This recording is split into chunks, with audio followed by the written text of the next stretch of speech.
And hello, good morning. I'm David Boles, and this is Boles.tv. B-O-L-E-S dot television. Live streaming to you Monday through Friday, right here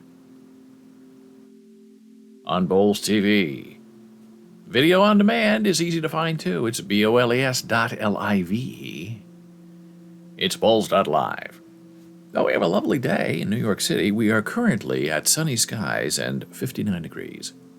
Winds are out of the north-northwest at 11 miles per hour. It should be a relatively delicious and delightful day. Why are you inside, they ask.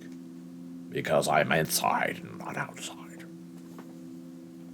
Well, it's rare that you get a double or nothing day, and today we have two doubles. Yesterday we had a single double. Yesterday was May the 4th be with you. And today it's Cinco de Mayo Day, as well as World, not international, not universal, World Password Day. What does it mean, young Padawan?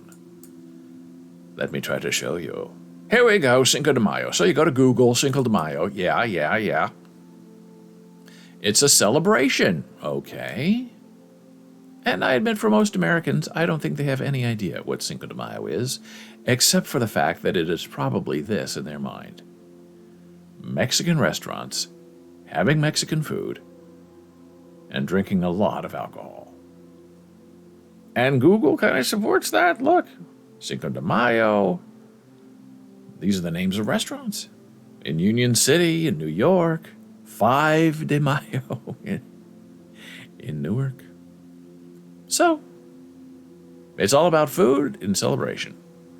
When in reality, Cinco de Mayo was a very serious day, a yearly celebration, May 5th, which commemorates the anniversary of Mexico's victory over the French Empire at the Battle of Puebla in 1862. So there you go. Cinco de Mayo's not just about eating and drinking alcohol. Now, World Password Day is new to me. So if you just go to the Google, right, you go to your regular old Google page, and you get this right here. Hey, it's World Password Day. Take a security checkup to strengthen your account. Who knew? Which is more important? Cinco de Mayo, World Password Day. Now, usually, on these sorts of celebratory days, Google does a little Google Doodle up here. That's what they're called, doodles. Where you click on it and you play a game, or it's some kind of animated something. And today, on Cinco de Mayo Day, and World Password Day, it's just the Google logo. So I clicked on my Take a Security Checkup, and it takes you, if you have a Gmail account, directly to your Google account. You are logged in and everything. My security checkup says, no recommendations found. Your devices, where you are signed in. Your recent activity for the last month. Do you have advanced protection? I do. And advanced protection is very interesting, which we'll talk about in a minute. Third-party access, 16 apps. Gmail, 2 sensitive settings. And passwords, a lot of passwords saved. So what is advanced protection? Let's take a look at that. How is advanced protection different from two-step verification? Well, young Padawan, after you sign in with your password, both two-step verification and advanced protection require a second step to verify it's you. With two-step verification, the second step could be a prompt sent to your phone, a verification code, or a security key. With advanced protection, the second step is always a security key because it's more secure to sign in. Also, advanced protection limits third-party app access to your data. Plus, puts stronger checks and balances on suspicious downloads and tightens account recovery security to help prevent unauthorized access. So I have this enabled because it's very strong, and I have security keys that I plug in. I don't know if I have one just around here I could show you. Maybe I do, and maybe I don't. I don't have any here. I might have old ones here that I could show you. Maybe not. Maybe if I do a spin, I can see if I can find one. Wah, wah, wah, wah, wah. Ah. The spin is very strong in this one. And we've talked about this before, about our security keys and ways we try to keep ourselves safe. This is not the one. Oh no. I lost my rock.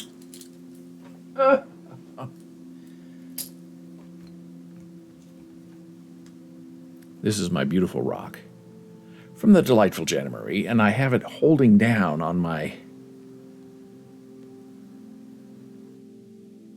headphone cable because it plugs right into my microphone, and it tends to pull out of the microphone if I don't have my rock there securing it. Which sounds ridiculous, and it sort of is. So these are my security keys. And we've talked about this. This is my security key for our big iMac. This is a login security key from YubiKey. Thunderbolt and USB-C. This is a bigger USB regular security key. And this is some, I don't know what this is. Oh, I think this is what I have locking down my Dell. Lots of security going on here, and we're in a very high-level security building. But security isn't something to be trifled with. Don't mess with it. Don't question it. Just do it.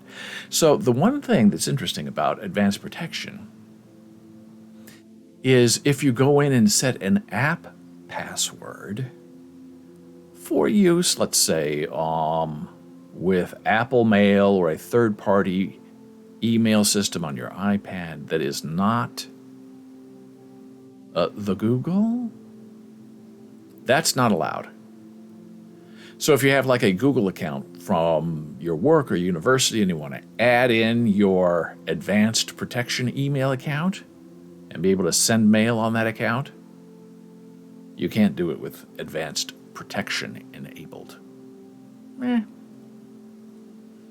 That's the price you pay for being secure in an insecure world. What else is going on in the world? Well, yesterday we talked about our friends at Soylent, and they're having this big contest, and you're supposed to come up with a name and a flavor profile for their new Soylent Green Bar. Okay, so I did. And then you're supposed to post on social media. And I did. And you're supposed to special hashtag the Soylent people so they can see it and record your entry. And I did.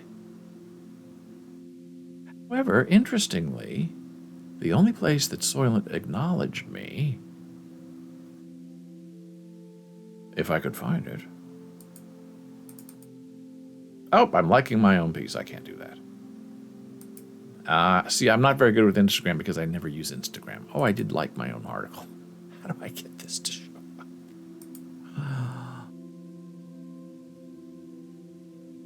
View insights? That's not what I want. No, I don't want that. I want to see it. I don't know how you do it. Maybe I have to go up here. I think that's how I did it yesterday. Oh, there's our friend. Igba1. Commenting. Likes, commenting. Ah, here we go. Soylent commented by saying one thing. Amazing. Oh, it's amazing. Whatever that means. I don't know what it means. I don't even know where's that comment. Maybe they took away their comment. I don't know. Clearly, I have no idea what's going on. And Instagram, to me, is the most unfortunate network because I have like 400 followers on Instagram. And on Facebook, I have a lot more, and on Twitter, I have a lot more, but that's not where they looked. That's not where they commented. So, okay. So we try to live another day. Here's another interesting fact. On our Discord server, we are slowly building up our Discord server, and it takes a while to get everything loaded up and people there and moved over and contributing and having a chat. But boy, oh boy, I had no idea that you really get slammed by the only thing I can think of are these bots, and I don't know what these bots are doing on Discord. Why are you there? So I have bots set up to kind of put a fence around our conversations on Discord. And part of that is to verify identity. Now, there are several levels that you can set for verification. And for most people who have been on Discord for a while, they don't even see this verification screen because they've been there for a while, and the bot knows who they are. Hey, it's our friend Gordon. Gordon says, I was in an ice cream shop, and one of the employees was scrolling Instagram and chiefly looking at women in various states of, shall we say, being dressed. I said, I hope I don't stumble and accidentally double tap that photo. He said, heck no, I don't want my girlfriend to find out. I don't even know what a double tap is. I know they say double tap this if you like it. I guess it means you like something. So it's been very interesting, maybe over the past 3 or 4 days, to see our Discord server. Here's the link if you're curious.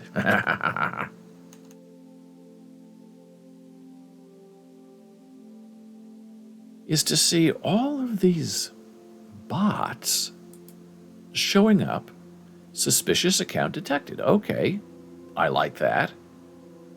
Saber, blah, blah, blah, has an account. His trust factor is lower than your threshold. Owen Gordon says double tap is liking a post. I've accidentally liked things when trying to zoom. And they do that on purpose, I'm sure. Especially if you're pinching to zoom, which is 2 fingers. So 1, 2, that's a double tap. Unless you perfectly place your fingers at the same time. So this account has a trust factor of severely distrusted. The account is 1 day old. So you start a verification process, and that takes them to a page, and they verify their identity through a various source of social medias. And then they are either accepted or denied after 10 minutes. And here we go. This is what happens. My bot says this member left. Kicked from the server for not responding. This member left. Kicked from the server for not responding. This member left. Kicked from the server for not responding. This member left. Kicked from the server for not responding. And on and on. And this goes on about, almost like clockwork, every couple of hours. I get 4 or 5. And all these accounts have been around for a day. Or a minute. And my bot says that's very suspicious, especially when they come in groups of 4 and 5. And my question is, okay, let's say that I didn't have that bot on there doing that. What is the point of it? What are these bots trying to do? What are they trying to get in? Are they trying to just sell something? Are they trying to harass and post things? Because even if I didn't have them identified, verified, they still just can't post anything. So it's a really fascinating underworld. See, because Facebook, Twitter, they handle all of this stuff on their own. You as a user have no idea what's going on. But on Discord, you're sort of your own Elon Musk, where there are basic security levels on Discord, but not nearly enough to stop a hate raid or these bots trying to join your server every 2 hours. And at the beginning, you get all excited, like, oh my gosh, word's getting out. You have 5 new people coming, and there's another bot that welcomes them. Well, I haven't figured out what to do with that, because that bot doesn't know that the other people are being verified. So that bot says, hey, we have all these new people, say hello, say hello, say hello, and they're all bots. But I don't want to turn it off, because every once in a while we get an authentic person. And that bot welcomes them, and they say, well, thank you so much for welcoming me. And then I can reply and say, well, thank you so much for joining us. How did you find us? So even when these bots are kicked, and kick is not a ban, when they're kicked, you still lose because they're there, but then they're not there. So your community numbers rise, and then they fall immediately because you're kicking off bots. But I would prefer to kick people, not people, because these are not people. I prefer to kick bots right away than have them hang around and find out what they're up to later. So it's an interesting thing trying to build a whole new sort of community from scratch. And you're dealing with these nefarious people. Just like on this stream, if you remember when we started, we had 2 or 3 people. Now some days we have 4, 5, and 6 people. But in between, for about a month and a half, we had like 110 people. But they weren't people. They were bots. And we even got a note from Twitch saying, hey, you have a great stream. You're regularly broadcasting. It's wonderful. But beware of these bots. Some people in your stream may be sending bots your way to, bump up your viewership and make you feel good and not quit. But you don't want them there because they don't interact. They're not going to chat. And I said, well, why are they there? And they said, well, some of them are research bots, seeing how long you stream, who's there, they're recording things. And some of them are hate raid bots, that if you have lax chat restrictions, then they start posting things automatically to harass people. So the only real way to get rid of those bots is to ban them all one by one. And you have to really ban them during your show. Because a lot of these bots are smart, so the second you stop streaming, they disappear. So during a break, I'd go out there and ban. They're all gone.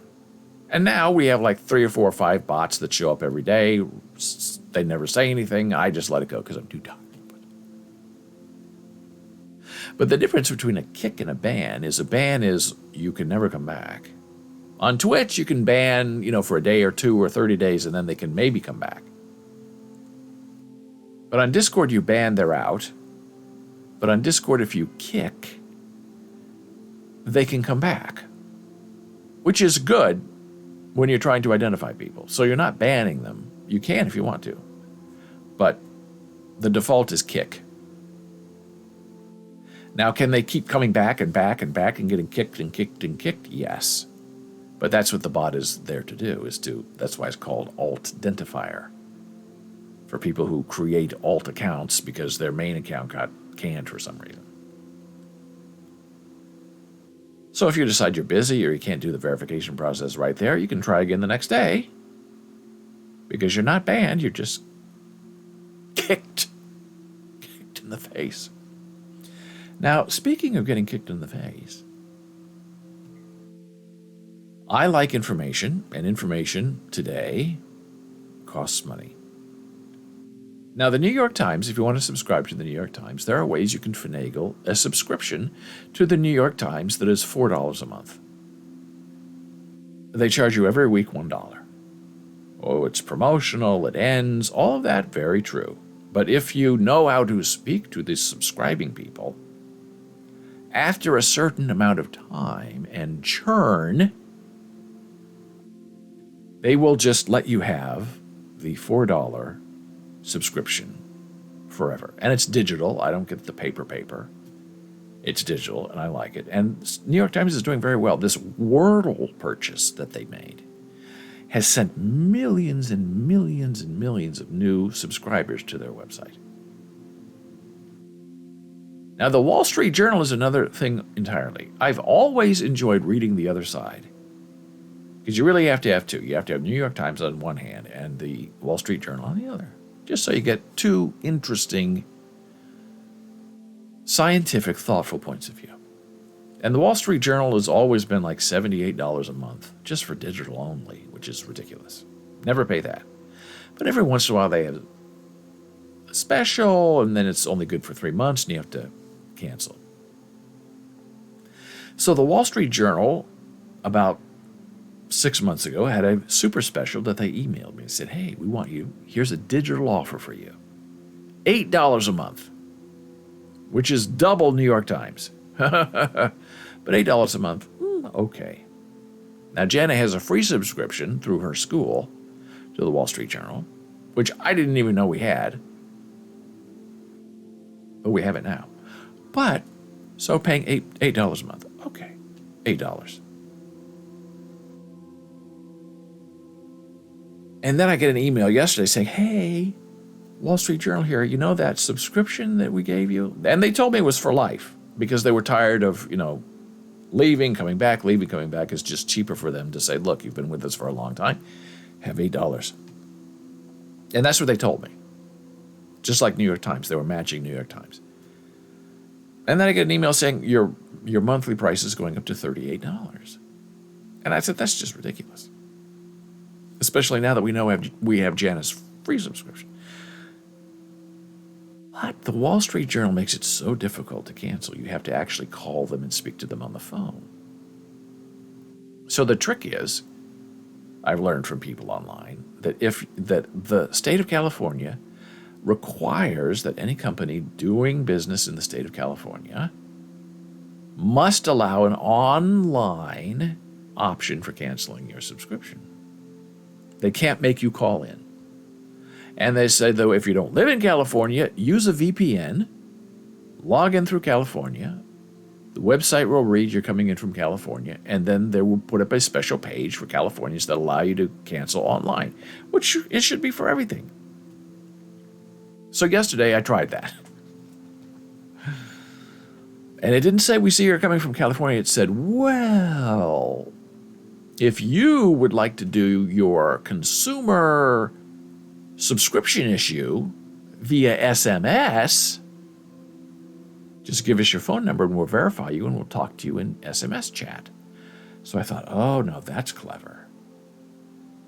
They're going to see my phone number is not a California number, and then they're going to make me call in. But I said, well, let's just see what happens. So I said, sure, let's do it SMS. So I gave my phone number. I verified the phone number. Now, people move around all the time. So just because they have a New York phone number doesn't mean they don't live in California. So I SMS'd. Then the SMS replied, said, hello, I'm a robot from the Wall Street Journal. We understand you're having trouble. What would you like to do? I said, I want to cancel my subscription. I said, oh, well, I'm a robot, so I'm going to have to find a person for you, okay? Yes, I replied. Okay. A person will be with you momentarily. And I waited and waited for an hour. No SMS. No customer service from Wall Street Journal. So I thought, okay, they've done it again. I now have to waste 20 minutes of time on the Wall Street Journal calling them, and every answer to them is, whatever they say, when it's my turn to speak, I say, I would like to cancel my subscription. Not harshly, not yelling, just saying, and they have a script, and they're not going to let you cancel until they get to the end of their script. And even if they ask me a question, how are you? What's the weather? My response is, I would like to cancel my subscription. And sure enough, it was a half hour. I would like to cancel my subscription. How is the weather where you are? I would like to cancel my subscription.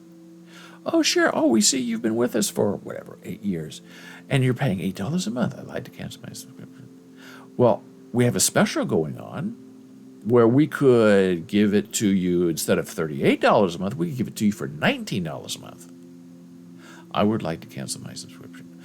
Is it, are you online only, or do you want the paper? I would like to cancel my subscription. Hey, I see that you've only been digital.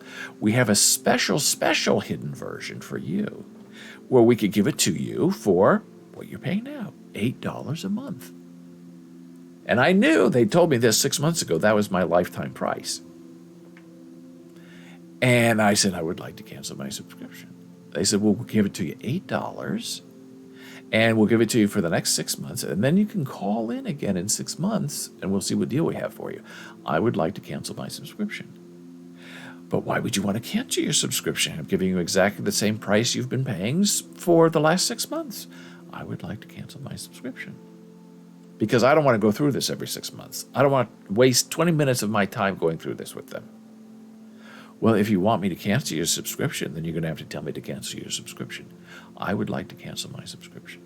Okay, last chance. $8. I could extend it to 8 months instead of 6 months if you just say yes. I would like to cancel my subscription. Okay, your subscription's canceled. We'll send you an email. Click.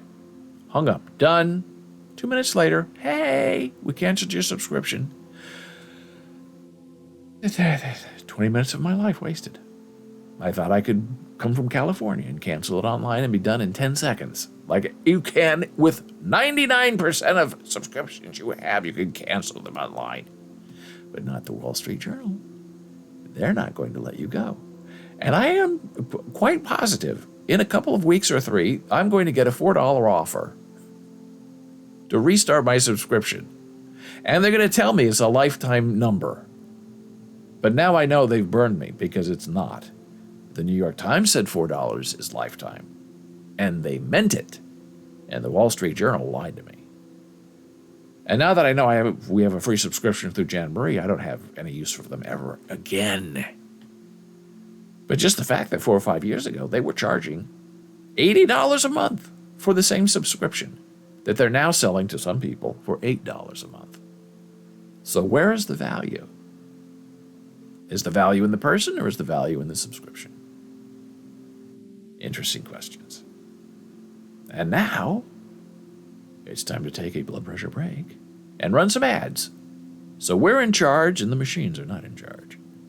Back in a moment.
And we're back from break. I'm David Boles.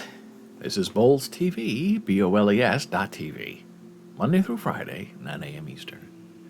Well, while we were away, having fun, our friend Gordon said, see if I can pin this. Pinning is always fun. When I lived on the Upper West Side of Manhattan in 2003, I subscribed to the New York Times for 6 months, and then I canceled. In the time since then, I have moved several times, and the New York Times have found me each time and sent me offers. That's it. Once you are in their database, they have you forever, and they're going to find you and follow you. Now, the New York Times, they will usually give you a very good price if you negotiate with them. And the latest thing that seems to be with them is if you have a .edu email address. And if you are a teacher, not just a student, because students come and go, but if you are on a faculty and you have a good person that you're talking to on the phone, meaning that they don't want to check who you are, they just want to make sure that you say that you're a teacher, they'll give you the $4 price. At least that's the word on the street anyway. Now, I think it really depends on the kind of person you talk to on the phone and if you have a relationship with them. Because it really does cost them more money to have you call in every 6 months to cancel than to just give you a price and have you stay forever and never have to speak to you again. Which is definitely my point of view and my preference. In every way. Now, this is interesting. I see that my bots up here are not working. Now, I might have to just put everything on hold and fix this, because I've lost my speaker thing. This is not looking right. Gordon says, I think they should extend it to the staff of educational institutions as well. I am, of course, biased as a member of the staff. Now, you should check into that, Mr. Gordon. Because especially the New York Times, and especially in New York, they really do offer not even institutional discounts, but if you're on a staff or if you're on the faculty, oftentimes they just say, we want everyone with our email address to have a free subscription, which is basically what Jana has with the Wall Street Journal. Check into that. You might get the Wall Street Journal and the New York Times at no charge. All you have to do is register with them with your institutional edu email address, and you're in. I bet you're in. Especially where I know you work, because it's a big, wonderful, thoughtful institution, and they care about education, and I'm sure that they have some kind of deal. You got to look that up. Now, something here has gone very weird with my things. My chat is no longer firing, and I have a feeling because I've messed with something, and I'm going to mess with it now because that's what we do in a live stream. I have to look at my, what is it? Discord something. Discord is not my bot, right? Rich Presence, no, that's not it.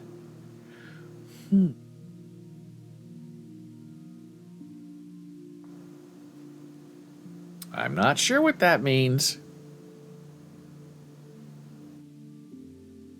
Oh, it just looks so weird. That's why I have to fix it. Scriptly, no. Discord Stream Kit. That's what's going on. Okay, let me see what's happened now. Can't connect to the Discord client. It looks like we're having trouble connecting to your Discord client. Make sure you have Discord installed and running on your computer, young man. If you don't have the app installed, you can download it.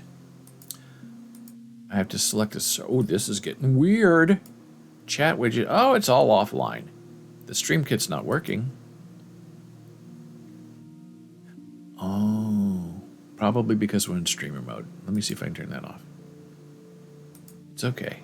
I will be strong. Let me see if I can reload this. Install for OBS. Oh, now it looks like it's working. can't connect to the Discord client? How weird is that? Maybe they're finally fixing it. But anyway, it makes my stream look ugly. Oh well. Ugliness is part of the day. So now how do I turn on my streamer mode? There it is, streamer mode. Turn it on, protections. Streamer mode means I'm not going to get raided or alerted or something. So I got to move this over there and that there and this there and that there. And I'm talking to my browser. I know I'm not talking to you, and for that I apologize, but I'm back now. See, we used that right here. We used to have everybody talking. That was fun. And over here, we still have this, but we've lost our icon. And then we go to intermission, right? And we're not going to intermission, but I'm just going to show it to you. And we have this, where it just says loading. That's supposed to be our text chat thing. Something's happened.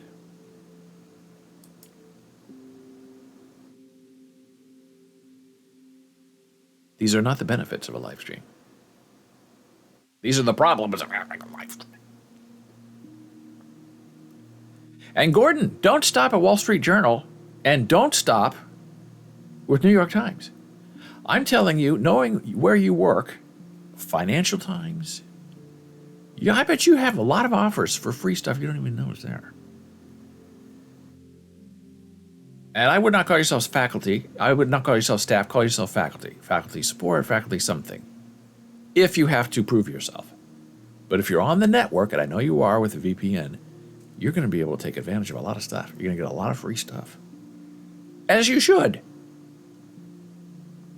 Or at a super discount. But usually the institutions just say, look, we have 100,000 people who work for us.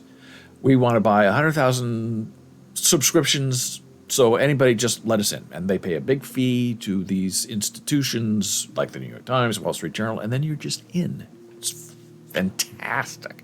And there are no limitations. You just get it. What should I call myself? Well, if I were you, I would call yourself faculty. That's what I would say. Or you could say, research or something like that. So it looks like you have interaction with students, because that's kind of the idea, that you need to be educated so you can educate other people.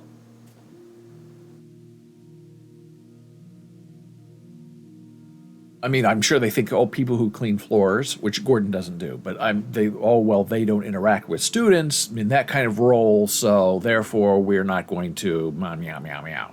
But if you're in a medical role, if you're in a medical support role, you need to be educated, you need to know what's going on in science and technology, and therefore you need a subscription. And it shouldn't be hidden from you. It should be there in the portal, but ask the boss who loves you and say, look, I heard on this live stream that meow, meow, meow, meow, meow, and she might work it out for you.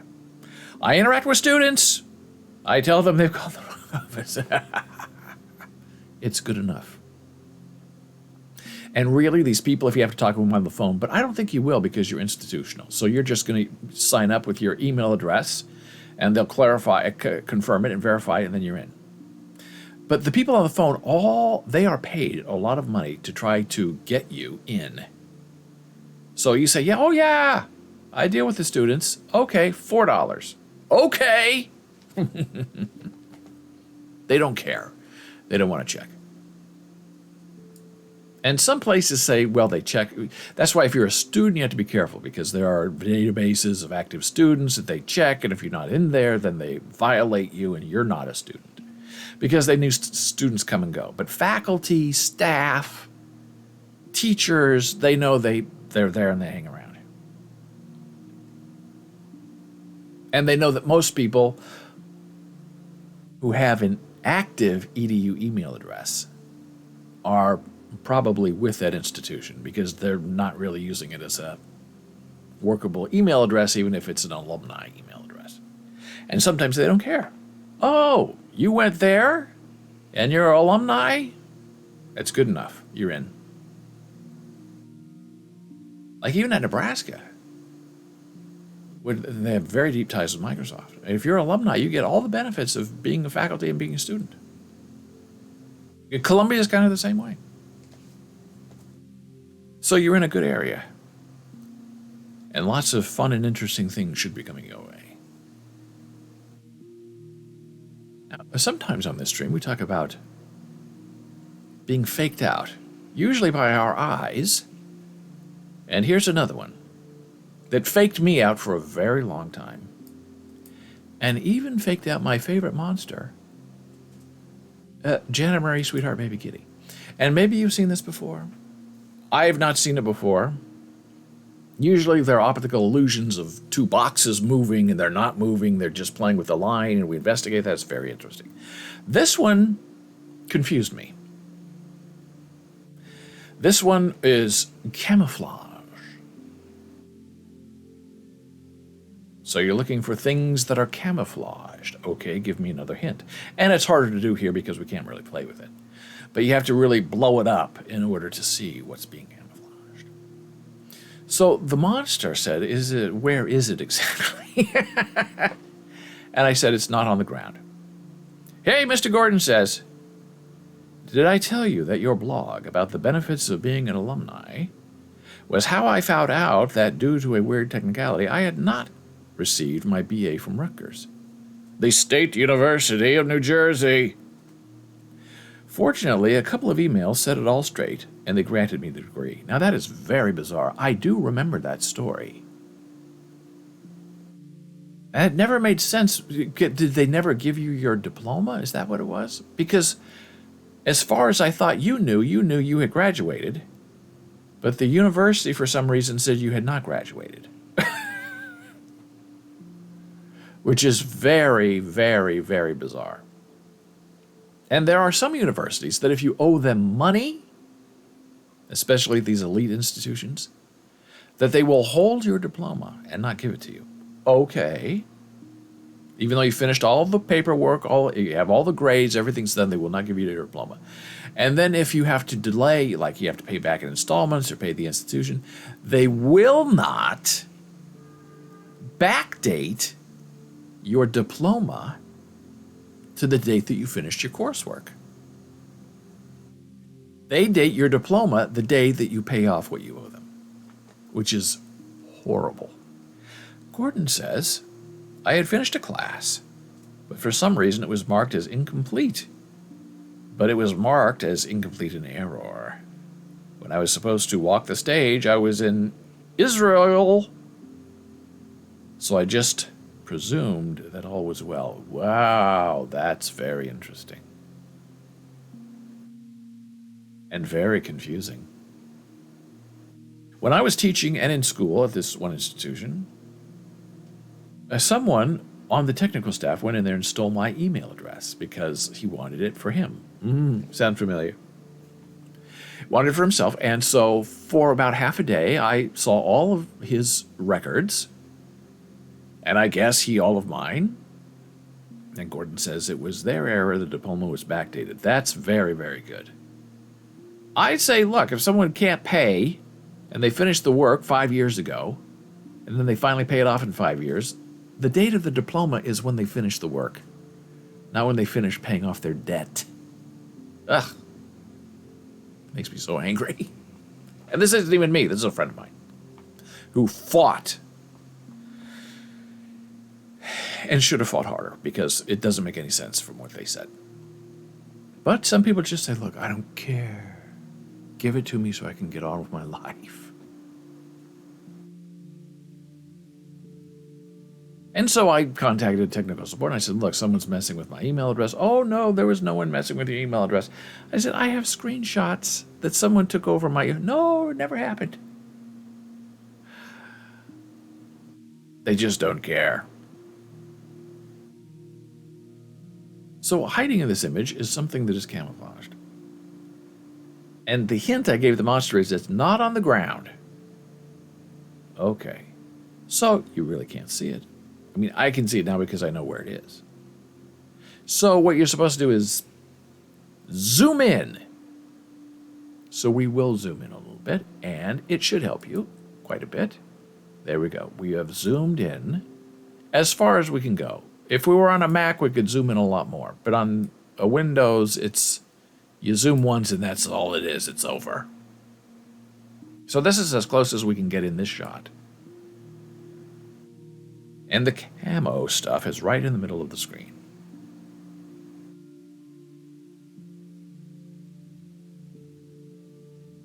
And there's some people who see this as, well, this is unfair because it's a photograph.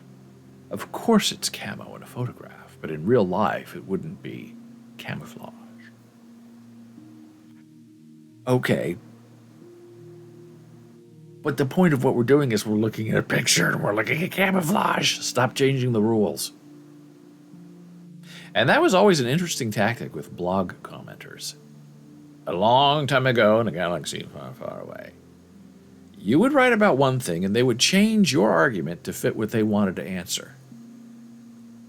And you really had to be on your toes because you want to answer their ridiculousness. And you just have to say, look, that's not what I said. That's what you said. I said this. And then they get all upset with you.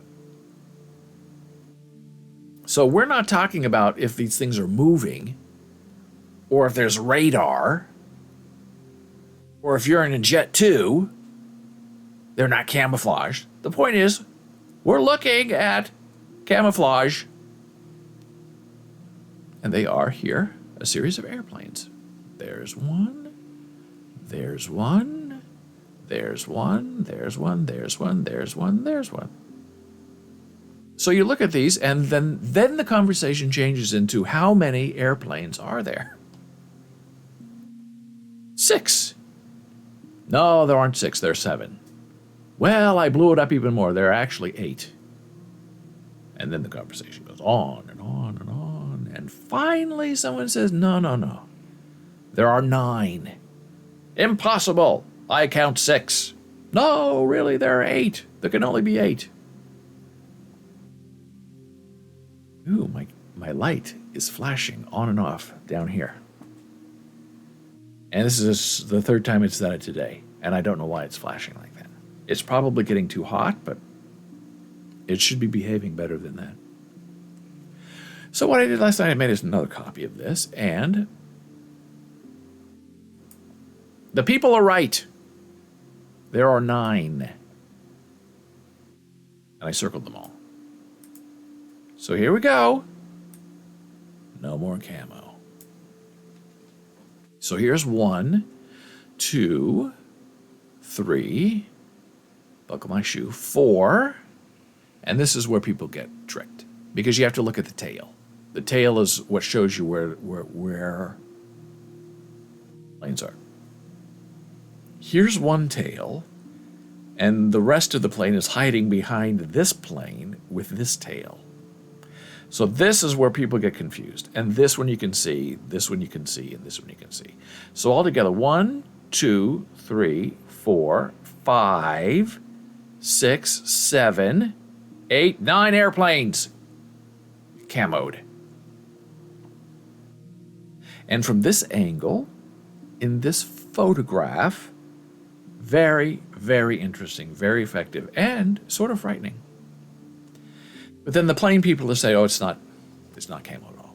Nothing's hidden. It's all visible on radar.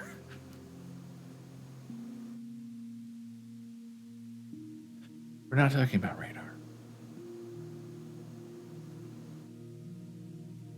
Oh my goodness, it's almost time for our next thing, and I will have a whole other thing to start talking about, but we'll take a break. I would love to see if I could fix my stream thing, but I can't connect to Discord chat. I don't know why.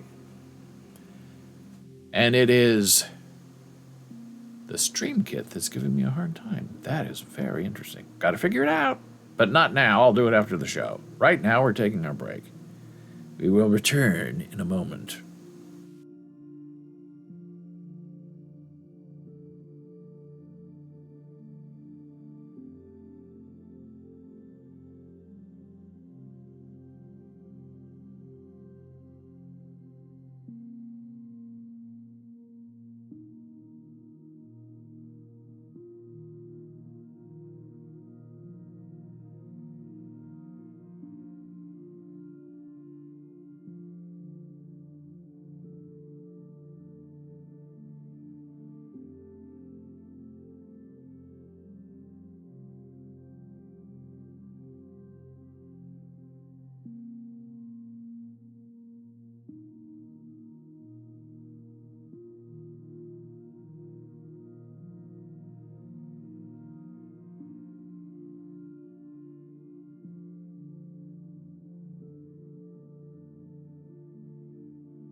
And we're back from break. I'm David Boles. This is Boles.tv. Lots of ranting and raving today, as we do every day, Monday through Friday, 9 a.m. Eastern. So a couple of really interesting things to talk about. How to make friends. Don't look down. Those are coming up. But right now, we're just going to take a very brief conversational look at this really interesting mess we have now with this SCOTUS leak and Roe versus Wade, and does a woman have a right to choose what happens to her body? That's what it boils down to. And the conventional thinking is that Democrats and the liberals need to stop being afraid of using the word abortion. Because that's what it is. It's a medical procedure. And when you don't use that, when you just say, oh, it's about choice, it's about families, that plays right into the Republicans' hands. Yes, we don't kill babies on our side. And it just needs to be a fact about, does a woman have the right to decide what happens to her own body? That is the issue, yes or no. And Republicans very clearly say no. A woman does not have that right. And it's interesting that some analysis suggests, because a lot of people in America don't pay attention to politics and are not interested in politicians, that this whole loss of access to a reasonable and safe abortion in America is going to be placed at the feet of the Democrats. Because Democrats are terrible about messaging. And for people who are not really paying attention, this is happening on Joe Biden's watch. It's happening with a Democrat Senate and a Democrat Congress. Gordon says, this is the official response from the White House, if you haven't seen it. Yum, yum, meow. And we have not seen it, and we're going to see it now.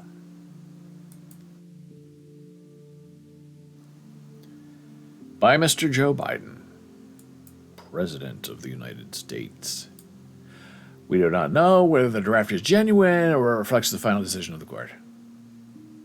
With that critical caveat, I want to be clear on 3 points about cases before the Supreme Court. First, Joe Biden says, my administration strongly argued for in defense of Roe v. Wade. We said Roe is based on a long line of personal liberty. Okay, yeah. I believe a woman's right to choose. And that's where critics say you cannot say right to choose is fundamental. It is a woman's right to an abortion is fundamental. Because they say 60% of people use the word abortion and say, yes, I want women to have that choice of having an abortion. Don't run from what it is. Roe has been the law of the land for almost 50 years of basic fairness. Meow, meow. Second, shortly after the enactment of Texas law, meow, meow, meow, I directed my gender policy council, meow, meow, meow. Okay. Reproductive rights. There we go. Continued attack on abortion and reproductive rights. Finally, he said it. Now, Joe Biden, when he started out, he's a good Catholic. Totally against abortion. He was pro-life. And at that time, way back then, 30 years ago, there were a lot of Democrats who were pro-life. And on the other side, there were a lot of Republicans who were pro-choice. Now it's just weird. Now it's you're one or the other on whatever side you're on.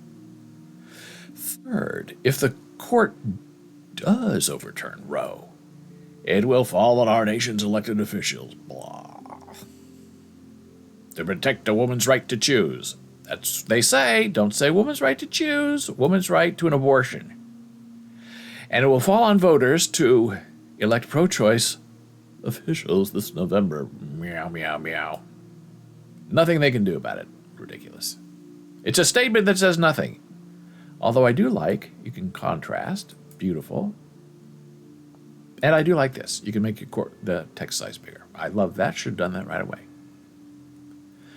So that is the official take, which is really not a take at all because there's nothing they can do because, as they say, oh, Republicans have been working on this for 50 years to overturn. Okay, you know that.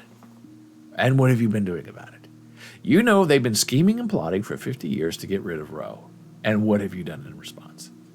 Have you passed any laws? Have you asked constitutional amendment? You've been in power? Anything happened? No, you just sat back waiting for it to happen.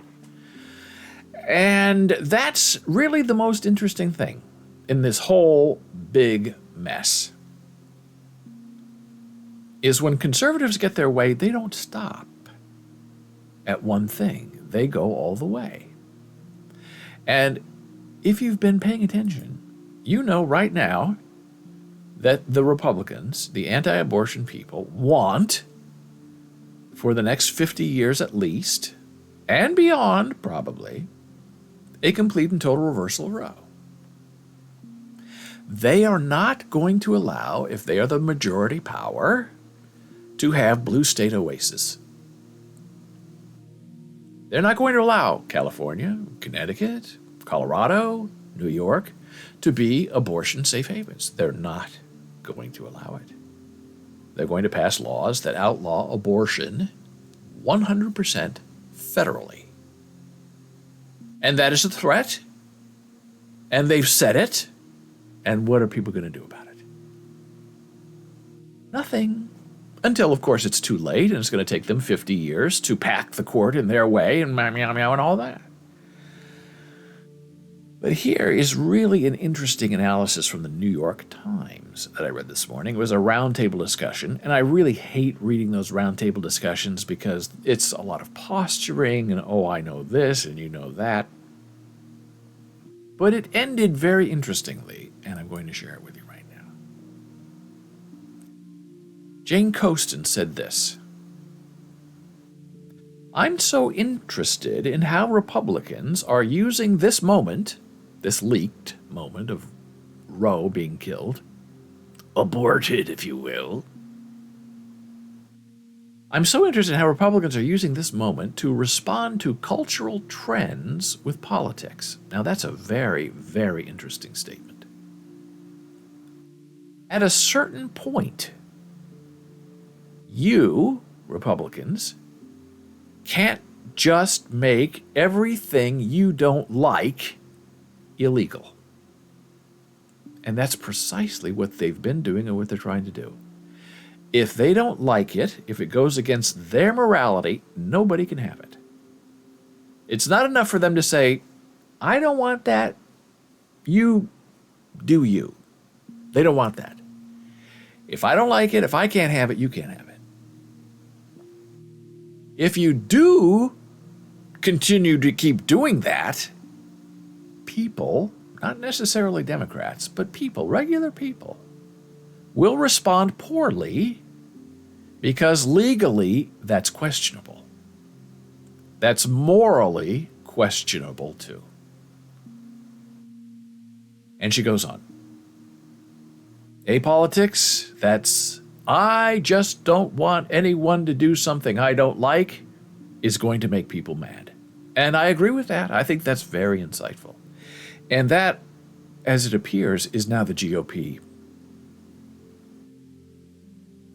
ramming point. They don't stop.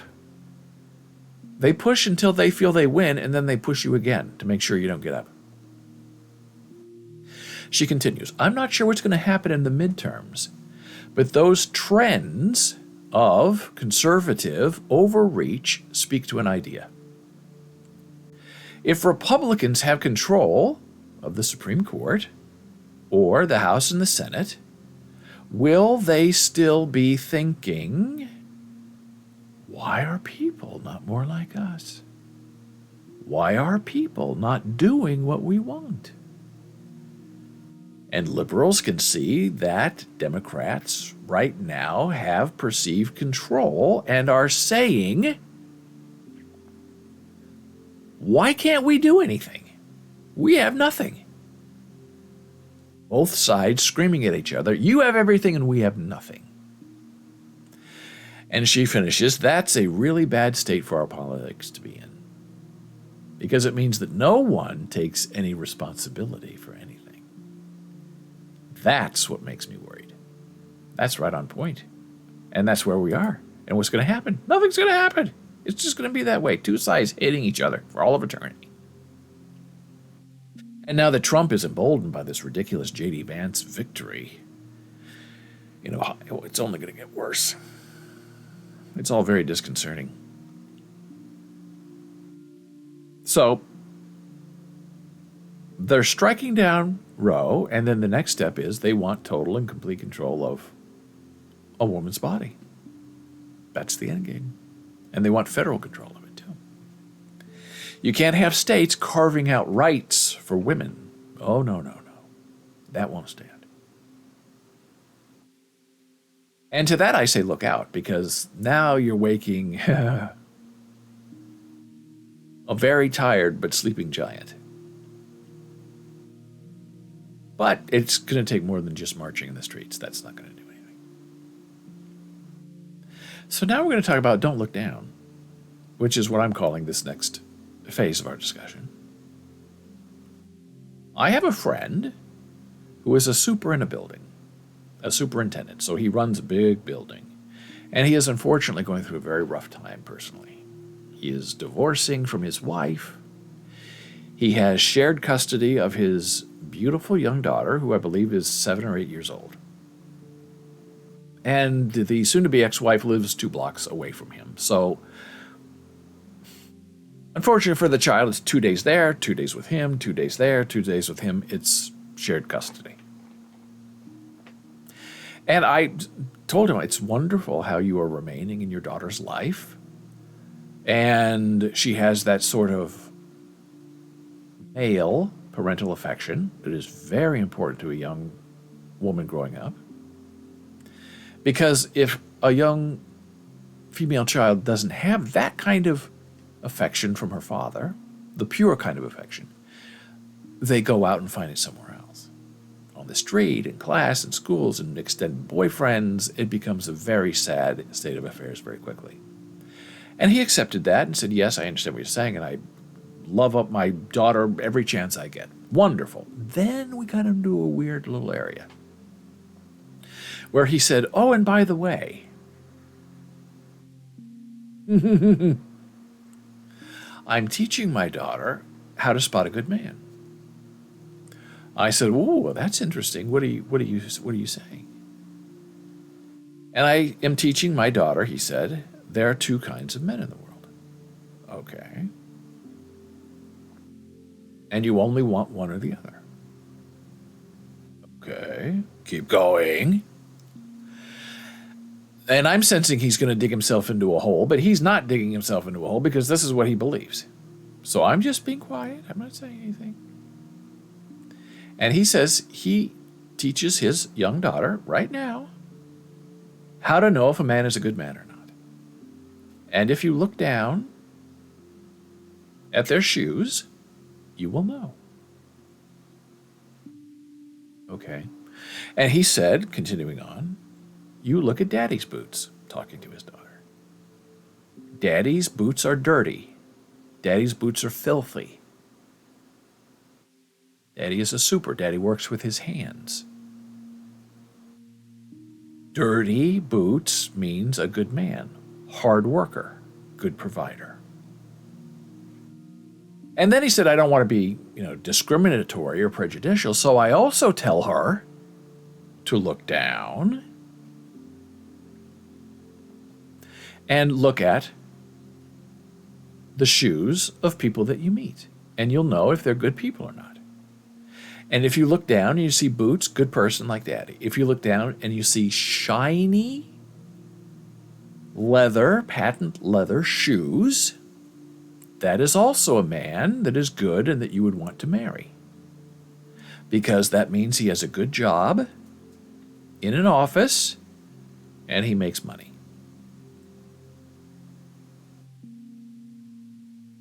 And then I, as he's telling me this story, look down at my shoes. I was wearing my red Husker shoes, tennis shoes. That's pretty much all I wear are tennis shoes. Because I do a lot of walking, I work out. Patent leather shoes, I don't even have them because I'm vegan, but I could approximate that if I wanted to. Work boots, I have work boots, but I don't wear them often. And then he continued on. saying those are the two types of men that are good for you, a work boot or nice business shoes. And then he continued and said, and by the way, anybody who wears tennis shoes or sneakers, stay away from them. They're no good. They're of the street. They can't hold down a job. They will not provide for you. They are no good. And maybe that's true in his culture, in his language, and where he lives.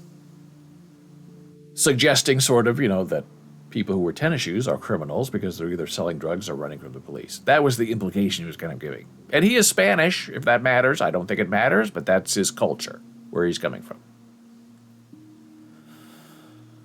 So I thought about that, and I shared that with my lovely monster at home, and she was, immediately distressed because she said that is just so wrong and so unfair to take one or the other at such terrible extremes and to knock out like 70% of possibly good men that this young daughter could eventually have in her life.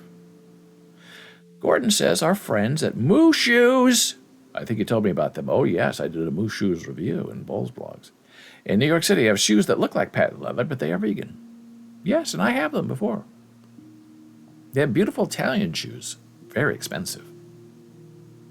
100% vegan, patent leather. I think at the time, 10 years ago, 15 years, they were $250. But you can go that way if you want to go that way. But the point is, do you really want to judge people by their shoes?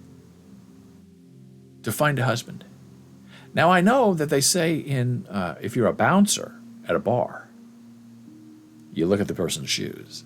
And if they have nice shoes, not boots, but if they have nice shoes, expensive sneakers, business shoes, you let them in before you let the boots in. Because they have money. Boot people are dirty and filthy and working construction. You don't want them in your club. I know that when I was in high school, I had a nice watch. And one girl who I was sort of dating said, "Oh, you have such a nice watch." And she said, "Yeah, it's a gold watch. My mother always said, when you're dating a man, look for the watch. And if he has a nice watch, that means he has money." And she said, "You have a gold watch." And I was a little offended by that, so I took off my watch. And I showed her, look, it's just a gold coloring on the outside. Inside, it's just stainless steel. And the rest of it was gold, and I think it had a fake diamond on it. It was a cheap Seiko, but it looked nice. And her eyes were like, I had betrayed her. I had somehow found out how to trick a woman in order to get her affection. And I could sense that immediately from her, that she no longer was interested in me, even though we were sitting in her mother's house. And so I said to her, "Good day, ma'am." And she said, "Yeah, see you later." And I left and drove home, and I thought, wow, that was really weird. She had this whole preconception of who I am and what I mean, based solely not on me as a person, but on what I was wearing on my wrist. So I guess I guess people, women, bouncers need some kind of visual clue if you're a good person or not. And you hear that often. Oh, you can never make a second impression after you've made your first impression. And that's true. And unfortunately, a lot of it's based on fakery, personality, and how you look, and not what kind of person you are. And that's distressing. And now I'm going to get into my final thing of the day: how to find friends. But I better take my break first, because otherwise it's going to be interrupted by advertising. And nobody wants that. Back in a minute.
And we are slowly back from break. It's so funny. The last break of the day, the intermission screen just goes crazy. And my frames per second dropped to 12 instead of 60. And then I clear that screen. I'm here with you. Right? Big face. Boom. Back to 60 frames per second. So weird. So this is Boles.tv. We are here live Monday through Friday at 9 a.m. And while we're on break, Gordon said, I guess they'd look at an obstacle course racer with their super cool sneakers and say, oh, that person's no good. Wrong. Or would they judge John McEnroe poorly? He wears tennis shoes. Very true. Judge Millian on the People's Court has a bad foot. She only wears sneakers. And so does Judge Judy. No good. They're degenerates. And I sort of understand where this father was coming from. His hands are dirty. He's always covered in paint and filth. Because that's his job. He fixes things as a super. It's a dirty job. And he's proud of it. And so if you see somebody wearing boots, it's okay. Because usually, I guess, society is prejudiced against people who wear boots like that. But it's just a weird place to draw the line between an acceptable man and an unacceptable man. And it did sort of bother me, and I was so tempted to, hold up my feet and say, I only wear sneakers. I actually review sneakers and get paid for it, But I knew that would embarrass him and upset him, and he was being open with me, so I didn't want to do that. I'll tell a story behind his back later on my live show. So this leads me into my next topic of the day. How to make friends. It sounds simple, right? Oh, just go make friends. Go hang out. Go make friends. Okay. And some people don't know how to do it. I don't know how to do it. Nobody ever taught me. Well, go outside and play. Have friends. And you have friends. But I did not really realize that there could be a mechanical, sophisticated, logical way to find a friend. And I do wish that in my life I had a father, friend, or someone who could sit me down and have a 20-minute conversation and lay this all out for me so I could learn how to make friends.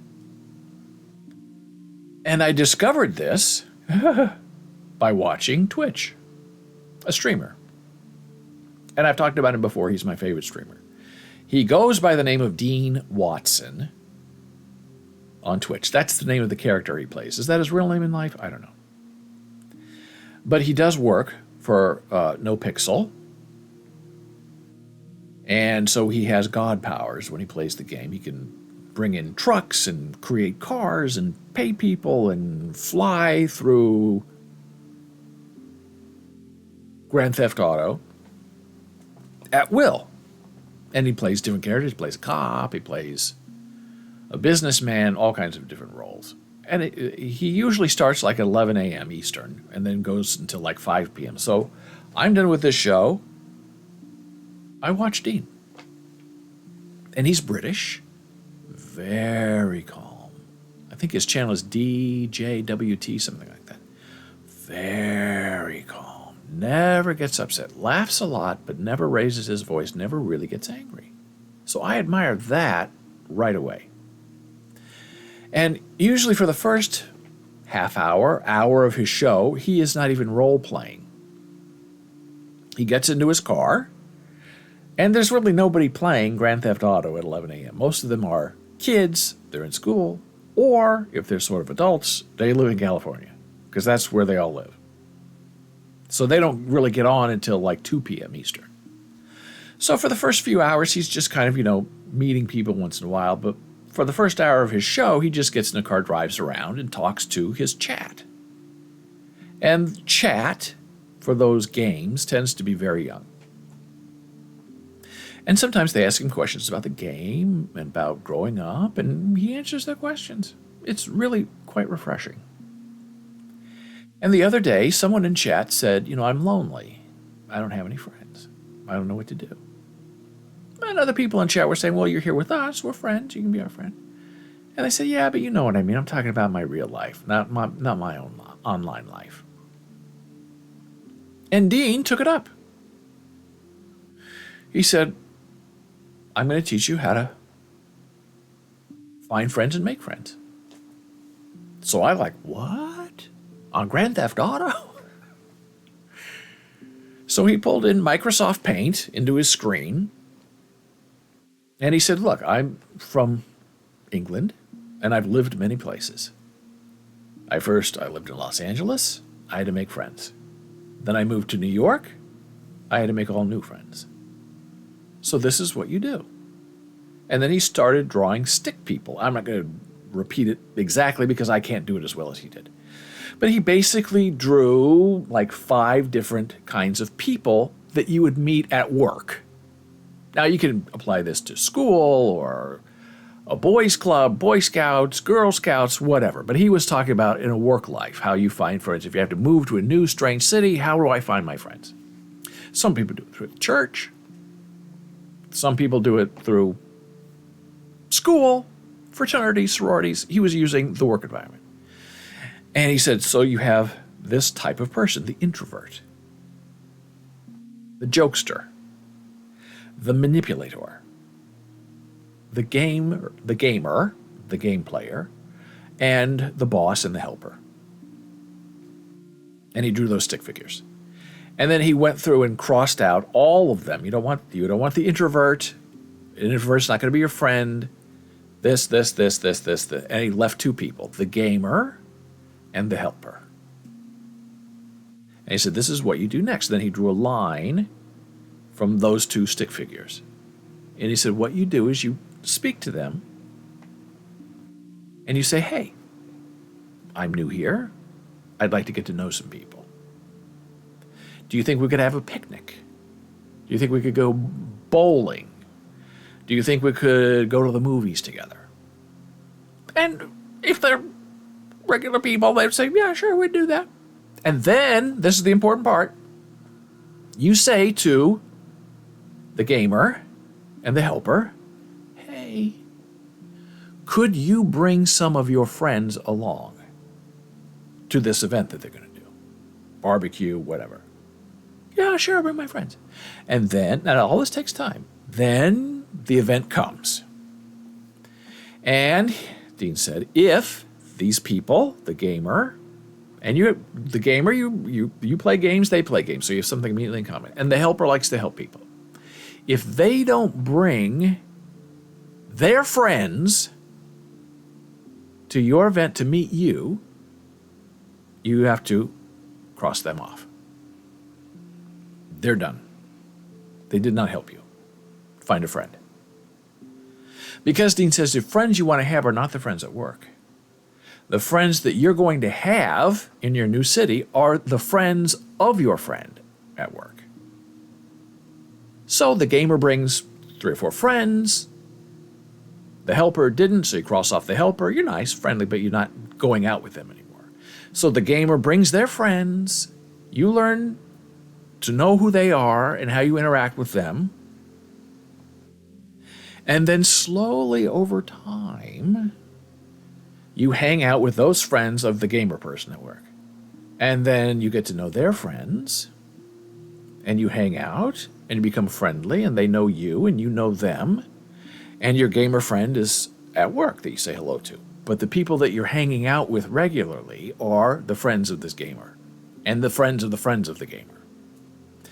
And he said eventually, over time, you'll probably have maybe 6 people in that group that you do things for and that they do for you, and that's friendship. That's a friend that you will have for as long as you want to maintain that relationship. But it's a give and take. And the way he explained it was very logical, very planning. There was nothing mysterious about it. Oh, go find some friends. Oh, will you be my friend? Yes, you'll be my friend. I've talked about that in the past here. If I know you, you're my friend.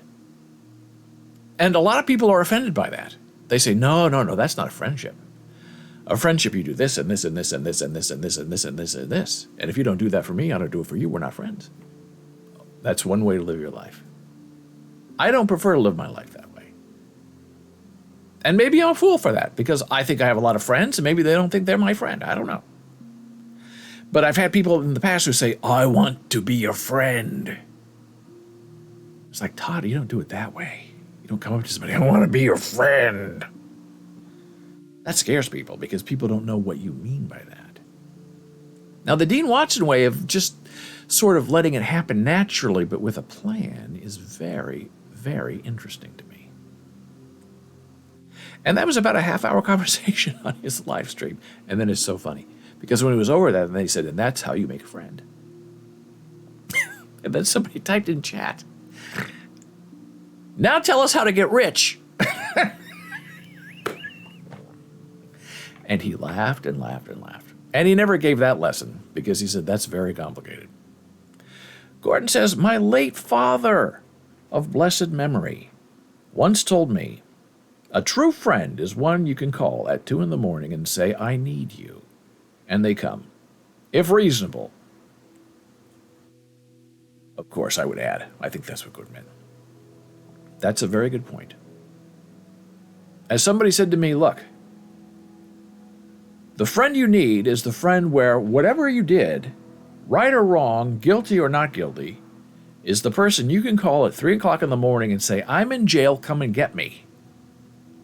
Now that's rare because that friend has that money, has to be willing to answer the phone at 3 in the morning, has to get out of bed and drive down there and bail you out of jail and take you home. And the caveat to that was very interesting, that if you don't have a friend like that, and they're very rare, then you have to pay one to do it for you. Meaning, make sure you have a good lawyer. Because a lawyer that you know, you have a relationship with, and that you pay, will get up at 3 in the morning and drive down to the jail and get you out of there. Because they have money, they're not scared of it, they know that's the process, they know you don't belong in jail no matter what you did, and they'll get you out. So that's what I learned by sitting here, getting ready for the next day's show and listening to Dean explain how to make a friend. And I thought the whole thing was really very smart and really fascinating. And he said you have to make hard decisions. Okay, I told this person I need to make friends. I want friends. Who are your friends? Let's all get together. And if they don't bring their friends, they just come by themselves. That doesn't help you. That's not a person right there that you connected with, even if they're a gamer. He said they're usually the introvert, because introverts tend to be gamers, so you got to kind of figure that out a little bit. And there are people that you meet who are just full of life and very bubbly and very happy. And they will be your friend, and they will invite you to things, and they will take you places. And they won't let you stand in a corner. They will take you out of the corner and say, hey, I want you to meet this person, this person, this person, this person.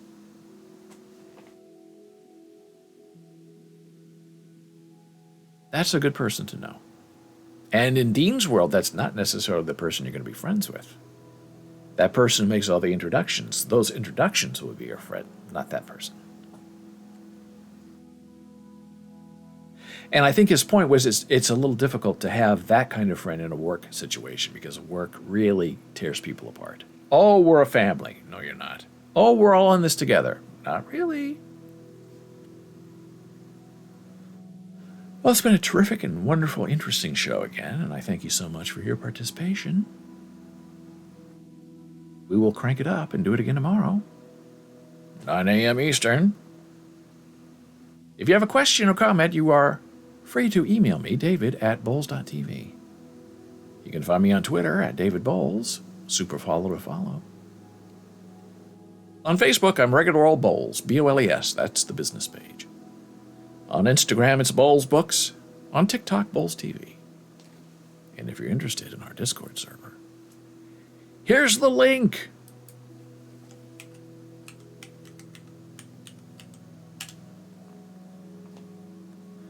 And I don't know why that goes to Streamlabs. That's supposed to say BolesBots. Everything's and it goes back to Streamlabs. Doesn't make any sense. I don't know what happened. I'll figure it out. Oh, I have some kind of interesting alert. What does this say? It's a purple alert. The latest live streaming industry report is now live. I don't even know what that means. It's from Streamlabs, not from Twitch. I'll have to look for it. So until tomorrow at 9 a.m. Eastern, I'm David Boles. May you have a wonderful, restful nap. May you awaken with all the energy of the world. Good morning, good evening, good night. And when ye shall awaken, may your soul be filled with joy and understanding and many connections to new friends. Thank you, Mr. Gordon. It's always wonderful to have you here. You add so much to the show. It's very just wonderful. Friends forever. Call me at 2 a.m., but I'm not flying to Florida. I'll see you tomorrow.